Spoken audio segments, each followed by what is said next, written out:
I've worked with $5,000 campaigners and I've worked with $5 million campaigners. And I'm going to break it down in 3 quick tiers of what it takes. When you look at a movie like Con Man, or it's a web series actually, Con Man with Alan Tudyk and Nathan Fillion, it is a big campaign. They set their goal relatively low and they made well over $2 million. How did they do that? Number one, they had amazing incentives, perks, rewards. They were giving to their audience.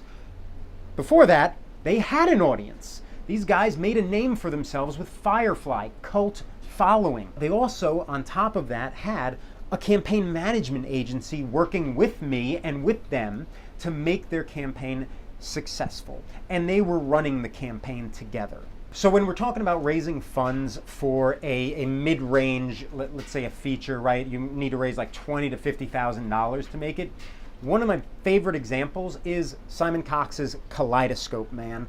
Check out the campaigns, because this is also a great example of consecutive crowdfunding and consecutive, more important, building of an audience. Because he started out raising, small amounts of funds.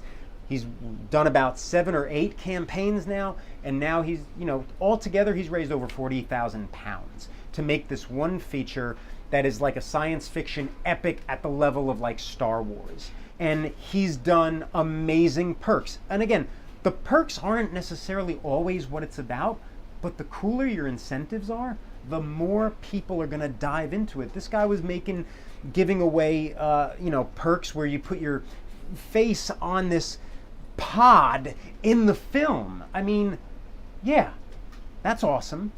That's the kind of perks you need. And he didn't just recycle those in each campaign. He was working with me, on most of those campaigns, and we brainstormed a little bit, and he came up with some amazing other perks for each one. Because every time you run a campaign, it's got to be better than the last. At the lower end, when you're trying to raise, money for a short film that's going to be about $5,000, or even up to a feature that's like $10,000 to $12,000, 20 million people.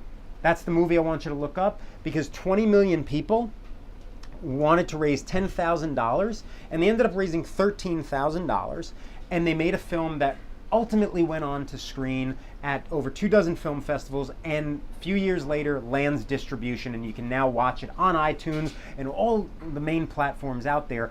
And again, one of my favorite things about the campaign, besides the people in it and the kind of nature of the film, which is about how hard it is to find your one significant other in a city full of 20 million people, is the one perk that Michael Farrell, he's the director, he was offering at $25 and up, which was he would write you your choose your own adventure style romantic comedy.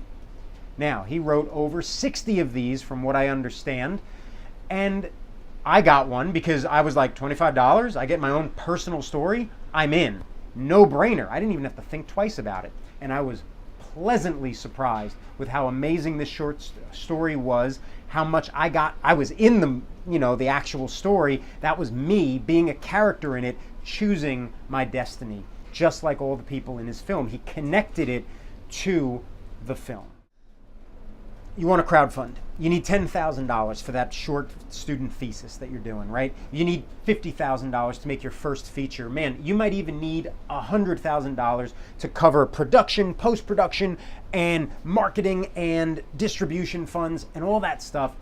Crowdfunding is the way to go, but do yourself a favor, do the research. The research is easy. Go online, Google Trigonis, crowdfunding film. You will find a dozen articles at least that I've written for you to be able to crowdfund properly. If you want to get even deeper, you can pick up a copy of my book, Crowdfunding for Filmmakers, 2nd edition, and read that, and then spend the next 3 months after you finish the last page of my book and work at building your audience, work at constructing that campaign, work at doing everything you need to do to be able to raise whatever amount of funding that you need to bring your film to life.